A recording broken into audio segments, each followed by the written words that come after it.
How to turn off camera access on iPhone lock screen. Hey everyone, welcome back to the channel.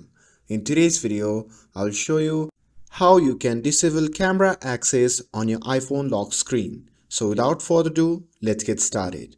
So if your iPhone is locked and you don't want kids or anyone else opening the camera to take photos or videos, you have two options. The first is to customize your lock screen.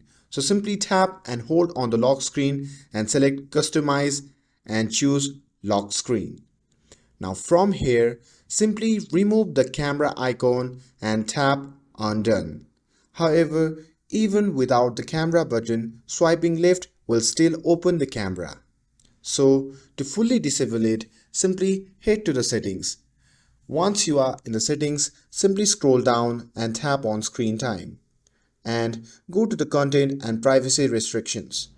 Now turn it on and then tap allowed apps and switch off the camera. But keep in mind, though this disables the camera entirely, not just on the lock screen. So if you need to use it later, you can always go back and toggle it back on. But unfortunately, these are the only options available right now. But I hope this helps. If it did, then hit that subscribe button and drop down a comment if you have any questions. Thanks for watching and I'll see you in the next video.